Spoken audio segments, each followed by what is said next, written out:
morning, good evening, whenever you are, and watching this show, Connecting the World. My name is Sidra Naeem. I'm your host, and this is Connecting the World program. This interview series is sponsored by Rehan Foundation and Institute of Peace. I'm really glad because today my guest is from Sweden, and I am very excited because we will connect through Connecting the World program. I'm very thankful to the StreamYard as well other social media who just connecting people from all over the country and all over the world. So my guest is here, and he is working as a coach as well as he is a social worker. His journey is very amazing and full of struggle. He is working child protection policies as well as he's working on women empowerment. So I'm very glad to connect with him and knowing about personally first starting from his introduction, and then we will ask few questions about his journey. Okay, over to you. Okay, thank you for being here in your studio and the interview. I'm so thankful because I think those questions are so important we are going to talk about now. First of all, I have a background as a project manager. I've worked at big companies as IBM, IT Solutions, and I work with Ericsson Telecom industry as well. And I have been running my own company as an entrepreneur. And it's a phased focus. My focus is on projects and also solutions related to social media and the possibility to communicate and connect people, I should say, from different areas. And I am also retired, and now I can actually do what I want to do or what I love to do. I used to say it's really important that following the passion I have, and it's also about the life purpose, I should say. I will give a brief background why I'm doing what I'm doing. I am from Sweden, and my mother was a Finnish war child. She was adopted from Finland during the Second World War, and she was only 7 years when she was adopted, or she moved to Sweden. It was actually a part of the big group, around 70,000 people from Finland coming to Sweden at that time during the World War. And she ended up in a foster home, and she went through very hard times there because she was raped. And when she told what had happened to her, they said she lied because that is not what the church people are doing, the men in the church. So she was accused for being a liar, and that was something which affected her very negative in her whole life, and also the children. I have 2 siblings, so I am the oldest one. I remember I will give some episodes from my childhood to understand why I'm doing what I'm doing. My dad is a police, and he was a police working for over 30 years. So he was very much into discipline and order and to behave like a man. So I got 2 parts. My mother's vulnerable side, the part because she was raped and went through a lot in her childhood. And the first suicidal attempt I noticed, I was 10 years of age, and I was so happy because my mother survived, and I visited her, and the first she said was, "Why did you wake me up? Why couldn't I just die?" And it was a lot of suicidal attempts after that. I visited her in different places, and it was not until I was 21 years of age, and she had a knife in her hand, and she took the knife and should cut her arm. I understand it was like a protest for life because she had gone through so much, but it was not until I was 21 years of age, because I took the knife from her hand and I hugged her, hold her down on the floor, and say, "You can be calm, stay calm, it's okay, I'm here," and just holding her. And it was like everything left her, a release of her tensions, and she started to cry, and she told me everything about the rape and what she had went through, and when they didn't believe what she said about the rape. And then it was like, wow, now I understand why my mother wanted to commit suicide. So I was thinking this is something, because I will tell you as well, I met my wife and I showed my wife my mother. So we were coming together to my mother, and I was like, oh my God, my mother has been drinking alcohol again. How will this evening end? So I felt a little bit ashamed because she was on alcohol, she was using different kind of medication, which affected her. And that was an escape. I understand this later on. That was because of everything she had went through. She couldn't stand life. And my wife to be, so to say, it was the first time we had just met. And when I came up with her, I felt a little bit ashamed of my mother, but I think it's best to be honest. This is how my family is. This is the situation, how it is. Don't try to hide or to escape from the situation. So I just told her this is how it is. I could never, I tried once more, I will say this, I tried once more to be with my mother and with my wife to be, and she was drinking again. She had a drinking, an alcohol addiction, and that was something. I can't be a codependent. I was also a little bit afraid of my wife to be, because then we were planning for the engagement and everything, and it was impossible. It was impossible to continue with her, and I am so glad that I could say no more contact, because that is everything I've learned as later on, that don't support an abusive behavior, because then you are a codependent. And this is very important if you have children or someone you love and care about, or other people. Don't support an addictive behavior. Otherwise, and when I'm saying support, not until they quit or sober or stop with the drugs or whatever it is, then you can be there and build the connection. Otherwise, you are like holding them under their arms until, or they continue. My wife was adopted from South Korea to Sweden when she was 15 years of age. The process for the adoption process was from she was 13 years of age. She was brought up in a South Korean orphanage, Catholic orphanage. So everything she remembers is that she was living there her whole life, more or less. And the adoption process took 2 years because she was old, and she started actually to become adopted into the French embassy family in South Korea. And it was like she could choose how long the eggs should boil. If it was 3 minutes or something like that, she could also shows which clothes she wanted to wear, and she had all kind of luxury.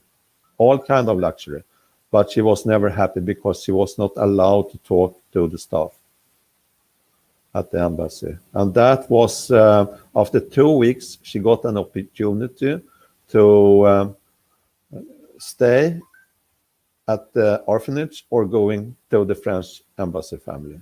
And she said, no, I don't go back. And the Canadian sister, as she told me, she slapped her face. You are stupid. Why don't you go back to you have no possibilities to stay here at this orphanage. This is impossible for you to continue. And she refused to go back. And then the process started. So she came to an American family after that. I'll talk a little bit about my wife as well, because I care about people. When I meet a person in need, which I notice with my wife, is the background from my mother.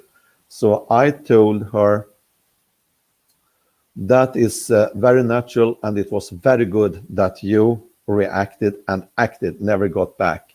And she came to an American family. They had boys in the same age. Something happened in the American family, and she never got back to the same family. Then she came to another American family who worked for IBM, and her Swedish parents who adopted her later worked at the same company. So her Swedish parents adopted her, and the process took 2 years before it was ready. And when we met in Sweden, we were both around 21. I was 21 and my wife was 22. It was on a ski tour, ski travel in Sweden, in the mountains. And I really remember that moment because it was like she was always smiling. She was like happy, and everything was fun, and it was like very easy to talk to her. And she had a very, very nice personality. So I fell in love, and her mother, her foster mother, told her, "You need to study Swedish. You need to study much, much more, all the time study and so on." And I told her, "Okay, don't get stressed. You can relax because I love you as you are. You don't have to try to become another person. But studies are important, but don't force yourself so you will be depressed." Or because I noticed she was like forced to please her mother, and that was not really good. From there, we were traveling a lot to different parts in the world together. We engaged after half year and married after 3 years. Our first child came 10 years after we met. And after 2 years, 2.5 years, we got the second child. It was 2 daughters. I was always thinking about my daughters shall have the strength and the power in themselves. I was always telling them, live your dreams and do what you want to do, but you need to have the discipline and order, because I became a swim trainer at the same time. So we went up every morning, Sunday morning, up at half past 5, and to the swim training. And I was a help trainer from the beginning. I could hardly swim, but I wanted my daughters to get the discipline and swimming, and don't be vulnerable, because I knew that my mother and my wife's strength were coming from their power of owning their own lives, and don't become dependent on any man, on any other person. They needed to build their own lives. And I'm so proud of that, because my 2 daughters, if I take the first one, she was born in 1990.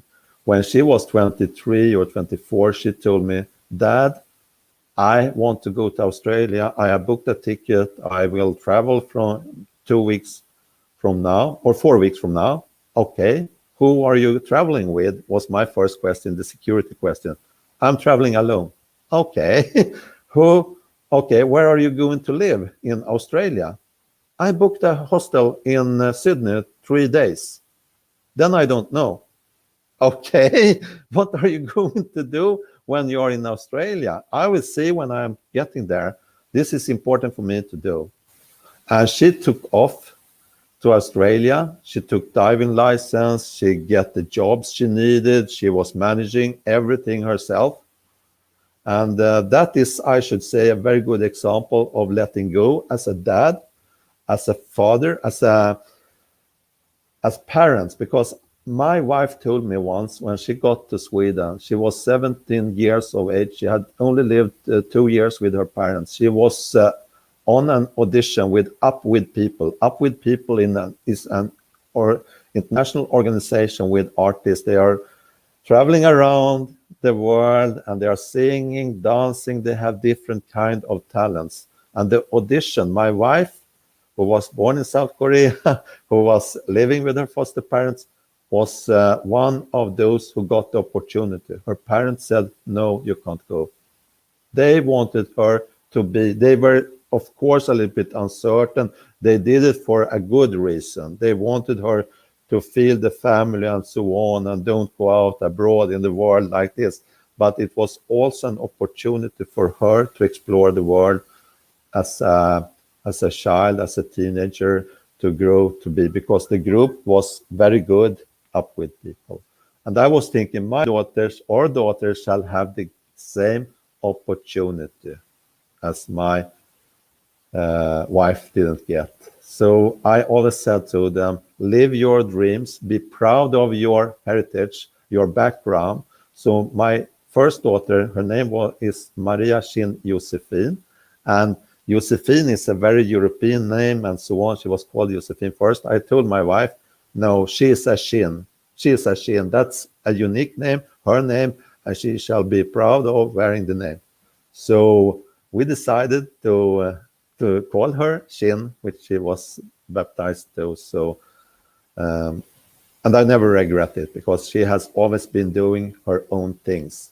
When she was a child, she was very scared for doing new things, and that's interesting. She was afraid of doing new things. I told her once, Shin, you need to have the courage to do new things and have the courage to do it. I got it back when she came and said, I'm going to Australia.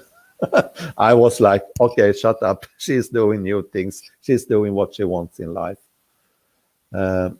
My other daughter, okay, I can take the first one. She has been living in Cambodia a year. She has been living in New Zealand. She has been traveling around to different places, always living her dream and doing what she wants. And that is what I am so proud of that she actually did. And my other daughter, she loves horses. And since she loves horses and she's very, I should say, determined to do and get her will through. So in school, she was like, no, I don't like that. It's not fun. And she didn't like a lot of topics. I talked to her teacher and said, okay, I want to give you an advice, and that is if you can give her something related to horses, if she has an essay, if she shall create or calculate the mathematics or so on, can you just put in something with horses in it and maybe dogs, because she loves dogs too. So, okay, I will do it. And she got the highest degree in all topics, which contain the topic including horses. And what did she do? She chose to go to the college or high school, I forget the name, but after the 9th degree, she went to a school specialized for horse education. So she became a horse professional. And then she got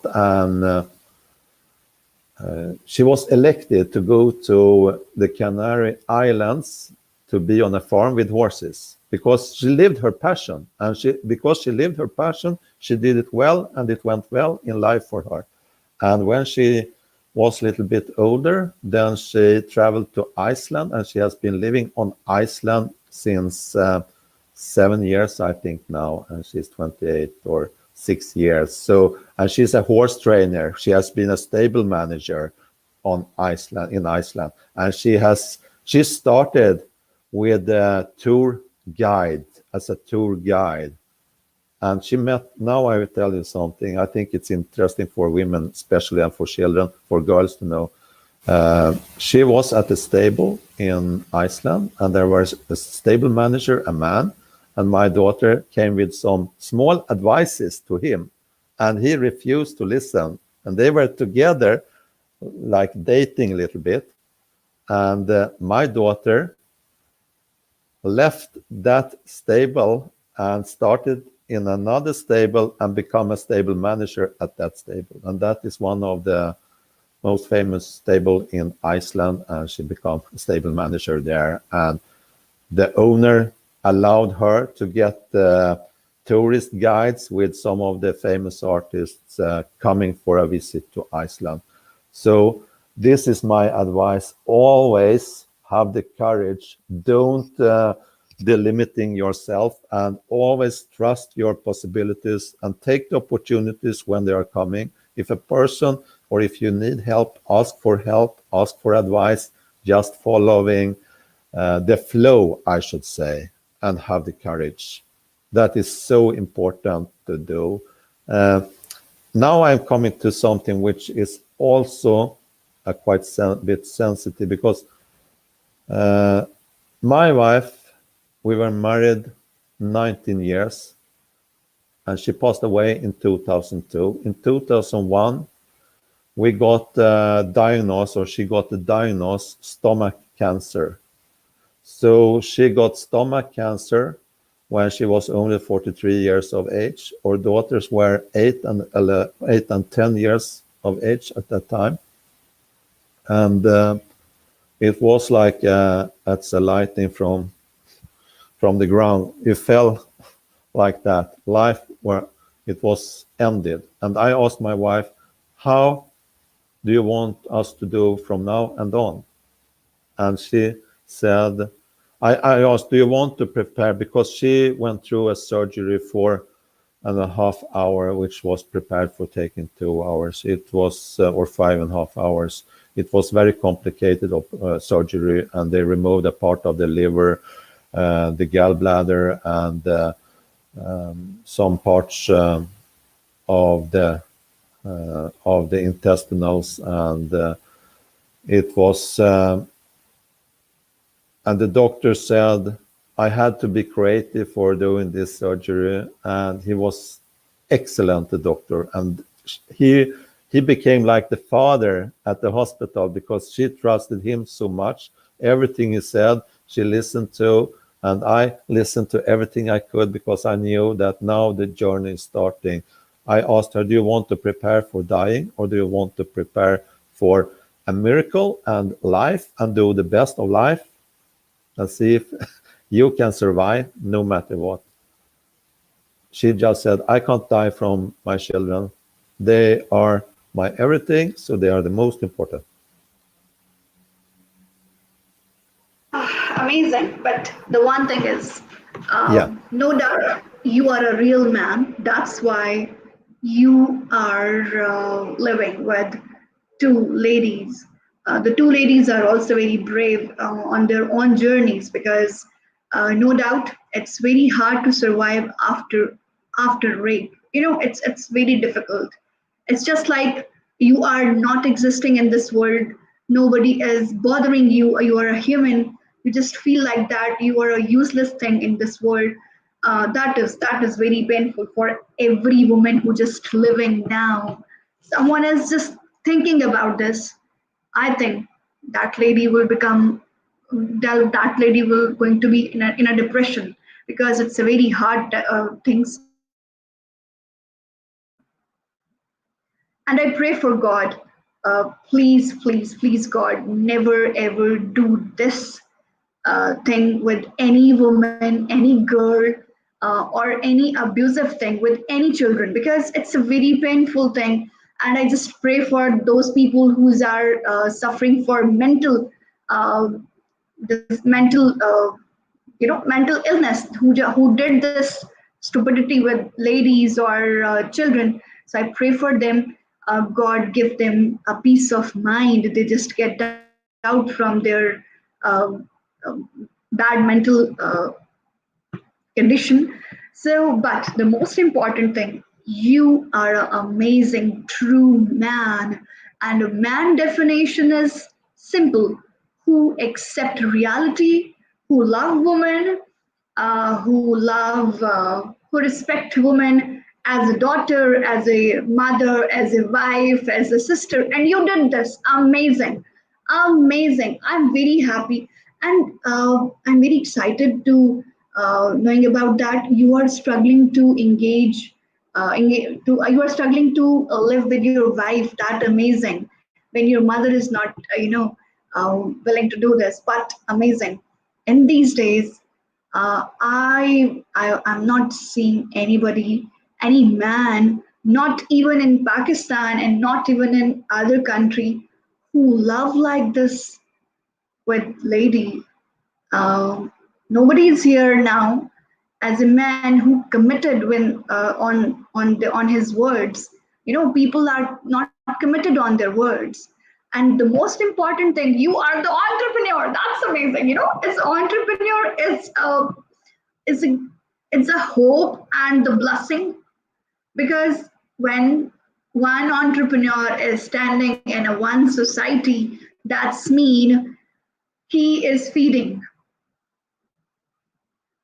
to all the society. He's not earning by himself because he's feeding to all society because he has a tech to work uh, with entrepreneurship skills. That's amazing. That's amazing. But my question is, um, why you choose to work in your after retirement? Why you select these two very hard and difficult topic as a social activist? One for the women abuse and the second for the children protection policies. I should say the background and the no possibilities which I had as a child has affected me. So I can see, I've been working with criminals, ex-criminals. I've been working in prisons as well. So I've been working 2.5 years in 4 different prisons in Sweden. I have met the men who has been the worst. They have killed people. They have actually raped women and been doing the worst of the worst. And I have talked about equality, and I've talked about the importance, who they love. I have doing different kind of techniques, methods for actually opening them up to change, so they don't go out in the society as taking bombs, taking drugs, taking alcohol, and becoming violent people. That is, I should say, one part. So I've been working, and I'm still working with them and drug addicts. I am in a place support living right now where I'm living, and there are people here. They have stopped with the drugs, and they have stopped with alcohol. They have stopped with criminality. Otherwise, they can't stay here. So this is like the last way before they are living their own lives. So preparing them into new lives. But my voluntary work, it has been for supporting women and children. And I've been mentor at schools. I have also been to schools. I'm also the representative for International Child Art Foundation. So I brought 4 students to Washington, D.C. on an event called World Children's Festival. And that is for stimulating children's creativity and their leadership skills, and for the environment as well. So I brought 4 children and 2 teachers with me to that festival, and it came around 15,000 people on that event. And I think to be like a role model or a leader is so important, and it's so little we need to do. For example, if I see a person, I am helping women who have been raped, gang raped, to actually raise money for open the case, because it was closed by the attorney. It was closed in Sweden, and I said this is not acceptable. She had no chance. She had been drinking alcohol, and 4 men took advantage of her. She was almost trying to commit suicide, jumping from a bridge before they stopped her. And then I read her story. She was 16 years, and they were all 4 over about 20 years of age. And she said the attorney closed the case, and I said it's not okay. I know lawyers in Sweden. I took contact with her, and then I handed over the contact and said to them, you can ask for opening up a case and reopening it. And they had a meeting, and the attorney said, okay, we will reopen it. And she only needed some money, and I helped her to raise the money for that, so through my network. So I think the social media and network can be used for good things as well. And related to the children, they are the future. I am so happy to see when children have the courage to stand up for themselves and don't just accept injustice.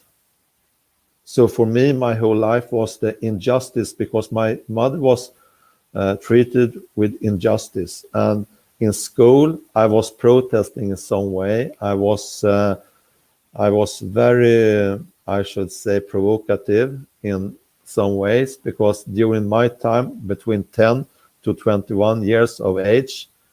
Before I really know what happened to my mother, I was protesting, I was fighting and doing all the things for escaping in some way or protesting. And men are usually, instead of we are cutting ourselves and hurting ourselves, we are fighting and hurting others. It's like that.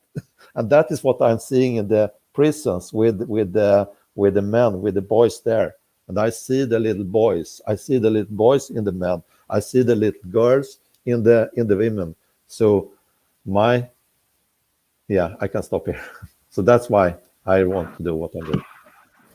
Now I'm going to turn the questions according to causes.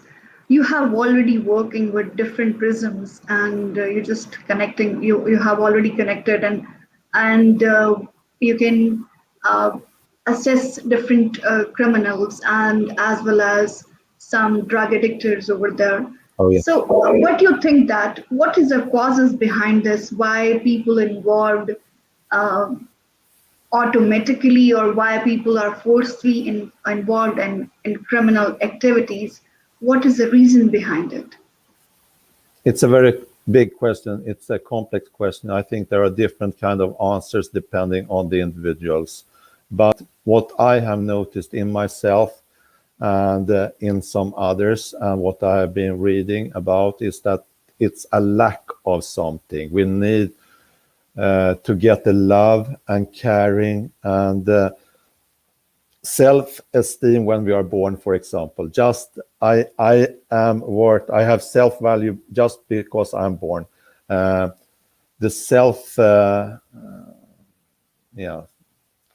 self-trust is the first. Self-trust. I trust that I will get what I need. Self-esteem. I know what I feel. I know why I feel what I feel. I know that I can have an impact and an effect on it. And then we come to the self-confidence at the end. Most people are walking around as eggs. They have a very hard shell.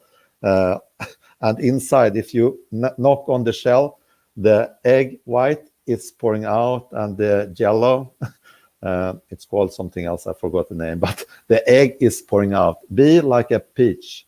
If you are like a peach with a very hard stone in the middle and the meat is with threads, it is very hard. So the self-esteem is very hard and you can control your feelings, your emotions, and you don't have to act on them. Don't do the impulsive things based on the lack of love, the lack of caring, just being loved because you are born.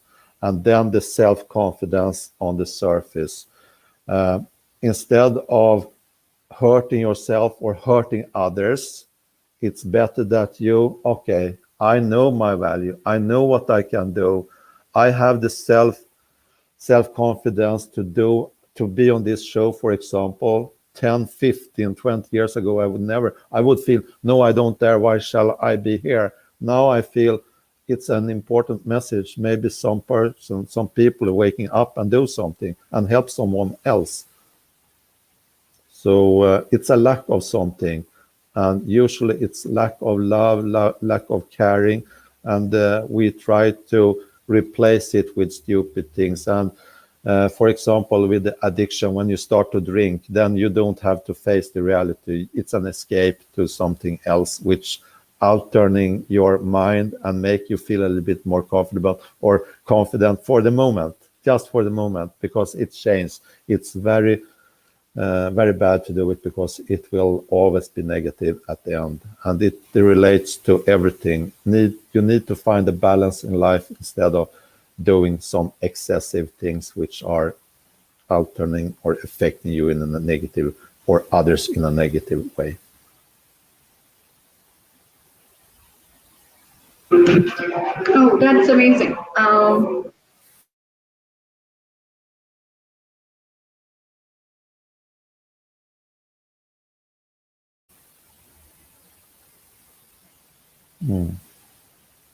I think you are. Okay. My next question is about again. Is this how we can control this? Because when we control the uh, reasons or control the situation where forcing our generation, forcing our youth to involved in drugs or rape or any other mental uh, condition. So how and where, when we trained them to control their emotions and work on their psychological changes, it is more important because nobody's talking about how, when, and why we need to control our emotions when our body is going to be changing. Physical changing is on our body, especially when someone is brought up after the teenage. So there is different type of feelings as um, generating in our mind, and as well as there is a different type of aggressions. Yeah. So how we can train our kids when they are brought up, when they are turning to youth age? So how we can train them to control their emotions and how to control their, um, we can say that how we can control their um, new chemical reaction they are facing in their body or on their mind as well. Yeah. So how we can control it? I think there are different ways of learning how to control it depending on the individual, because we have different needs for actually doing the change. Some are interested in doing physical things, others are more interested in the theoretical parts, others are into music, others are into sports, and so on. You need to talk to the children in time and find out what their interests are and meet them there. And it's really important. It might be in art or something where they can express themselves in some way, because I think the most important is to see the children, to meet them in person and say, hey, I see you, I love you, I care about you, how was your day, what are you going through today, what happened. I have met amazing teachers. They can create the whole change in a child's life, and they remember the teacher 20, 50, 60 years later and say, that teacher changed my life because that teacher saw me in school or where I were.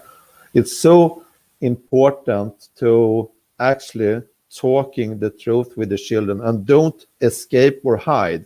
I was a mentor in schools. I saw the guys, I saw the girls in different places. They are hiding, they are shy, they try to say something funny, they might say something which hurt someone else.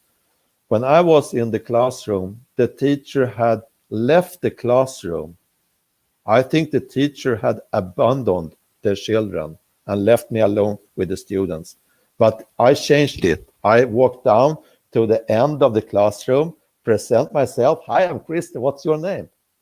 And meet the person, look in the eye, and love the child, love the people. And that is the same strategy I did in the prisons when I met the men in the prisons. So I was meeting them and seeing them in their eyes and say, hey, I love you. I'm here for helping you. Who do you love in life? Who are you caring about? So be present. To be present 100% and then listen. Ask different questions and use what they are telling you. If they don't tell you, don't talk. Go out and do something. Be with them. I have been following women to different places. They say from the beginning, no, I don't take contact with the authorities. Okay, I go with you. We go together. Come with me. Okay. And then I go together. And that is so important. Do it together. And I've seen children in the swimming pool, when they are standing, they are shaking. They don't dare to jump in because it's a competition. And then I say, okay, we jump in the water together, or I walk beside you. Don't care about the audience. They are not here. You are the important one. I am here. I look at you, and then I walk beside, and they are swimming.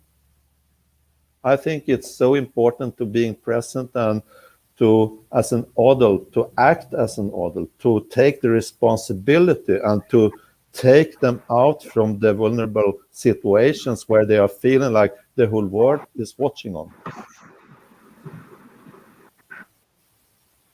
Thank you. My next question is about mental health.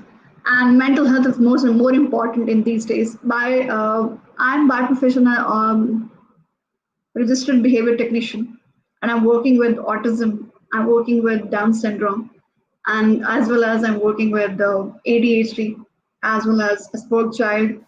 The most important is epilepsy patient plus ADHD, because when you are intaking epilepsy medicines, you become more aggressive and more you are showing more tantrum. I feel it. Um, those parents are used to go with their children outside and involving their children in any physical activities. They feel happy when they come to my center and working with it and working with me. I'm easily work with them. I'm easily working with ABA with them. I'm easily working with how to work and how to social interaction and how to sitting posture, waiting, and social interaction, behavior analysis. I work very easily, but um, most of the parents are very busy with other activities. Here is a fight for earning, here is a fight for surviving. So it's more difficult for parents to give lots of time Oh, yeah. to their special children as well. So they are not used to go with their children out, No. and they are not involving them in any physical activities. So please tell me, is it physical activities is helps us any mainstream kid or any special kid to come out their mental stress or any type of mental abusive behaviors? They are just trying to uh, abuse some children. They are just they just used to lock their room and watching pornic videos, and then they come out from the room and or going to the school. He's finding the innocent boy in their school as well as colleges, or he's just finding to uh, for their lust. So, what is the importance of physical activities for coming out this mental illness?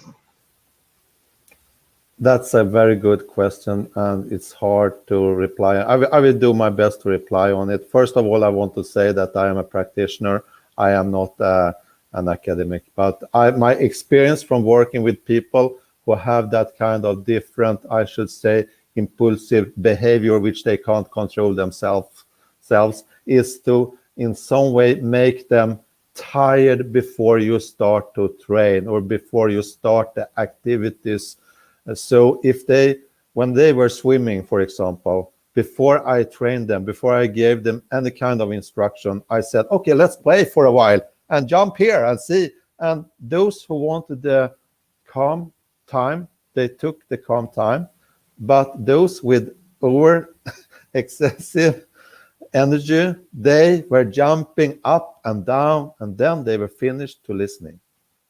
In the prisons, I will give another example because they were, I should say, it was grown-up people with children's minds, in the prisons. And one time I said, now we have a project, you shall create your own company as entrepreneurs, and you need to come up with an idea. Okay, and then they wanted to have music. They wanted to have the rap music with the hip hop and blam, bam, bam, bam. It was horrible for me. I was thinking, how can they work in this kind of environment? It must be impossible. But I let them play the music. I took one of the guys. I asked him, how can you listen to this music with so loud music, and you are so productive, you are creating what you need to do right now? And he was saying, I have chaos in my head. When I play music, which is like chaos, I become calm and I feel relaxed. So find what they are. Amazing, amazing. My next question, and hopefully it will be the last question. Give us any 5 to 6 tips to become a good parent. because we love to become a parent. Mm. We love to give them a luxurious room. We love to give them a healthy food, but we are not working on ourselves to how to deal with little toddler or the Mm. youngest kid, and especially the teenager person who is not willing to sit with us, who is busy in a phone and chatting or the other things. How we can how we can become a good parent. So give us a 5 to 6 any short tips that will be more easy for our parents to adopt it and and live with their happy family and good brought up with with their children, because parents importance of parenting is more important. Yeah. Starting parenting is when the roots is strong, then trees is grown up gradually. That's very good question. And I will say the most important is parenting yourself first of all, because we have all in some way an inner child and we need to take control over the inner child. So the childish part in us is not acting in affect, because we need to stay calm in situations where the children are misbehaving. It's a part of their development, their growth process. They have different behavior and they make us furious, especially when we don't want it at the least. I have been in different places and they just shout and scream and behave, and the more I try to calm them down, the more they will they will complain or make noises and do everything. So parenting yourself first of all. I've been in Argentina 1 year and 3 months, and I was thinking a lot about my own behavior, how I can get the patience which is needed. Patience is so important, and behave as an adult yourself. The next one is from my wife, and that is so good advice. She told that before she passed away, and that was listen to the children. Listen to the children. And in some way I did it, in some way I did not. I went into a new relationship because my wife was my everything and I was like that with her. So I went into a relationship for 11 years. I forgot my children during 11 years. I was thinking, oh, she will replace my wife in some way and take care of the children. And they knew each other before. And she promised to take care of the youngest one.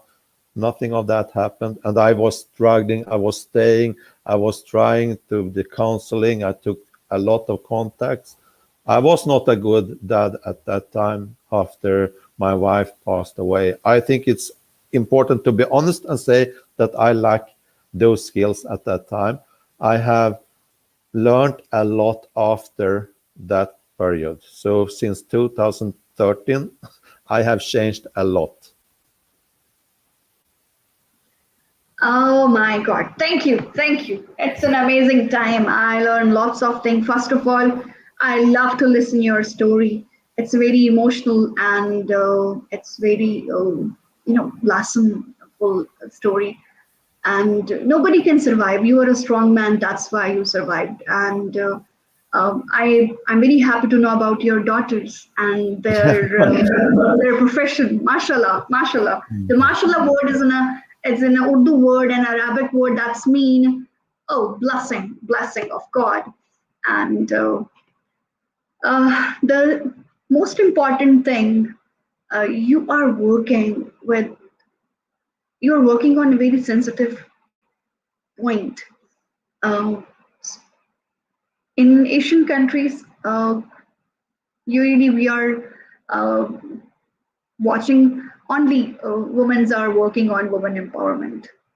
Males are not working on this platform because they are not working as a promoter of empowering something.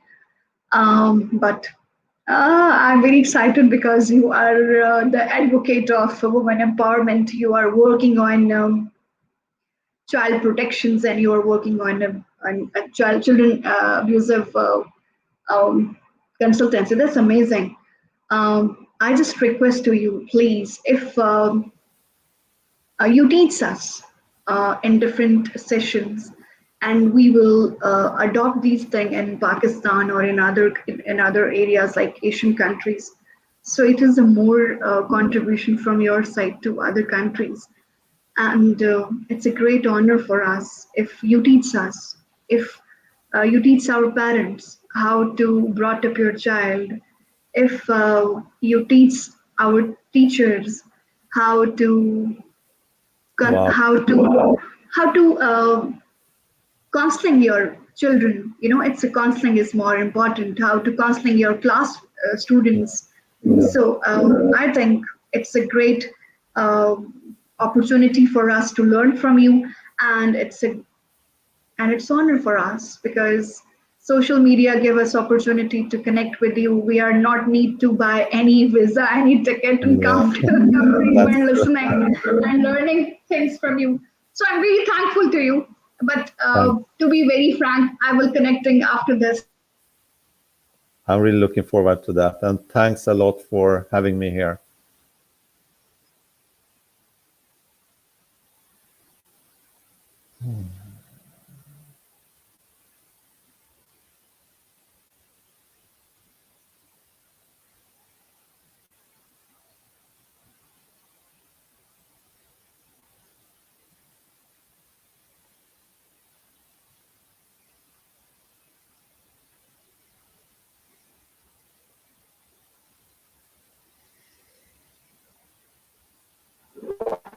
Sorry, from my side here is some issue, but I'm just going to be turned a switch Sure. to my network and another network.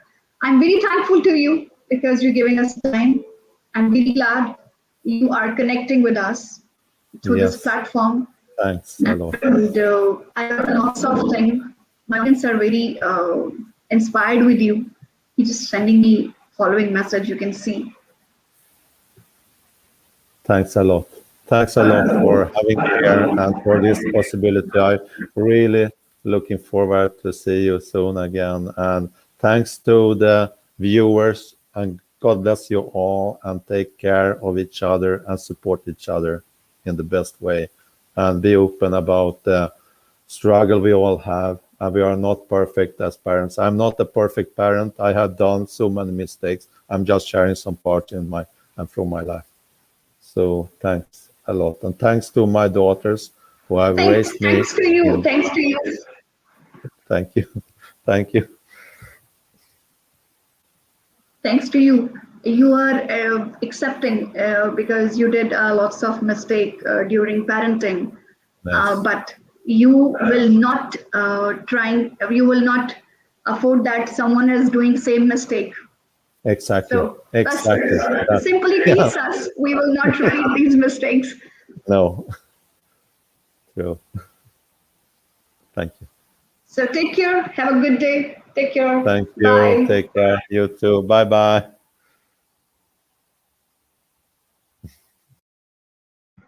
Thank you, everyone. Thank you for watching this very informative, very emotional, and very productive session with Christer.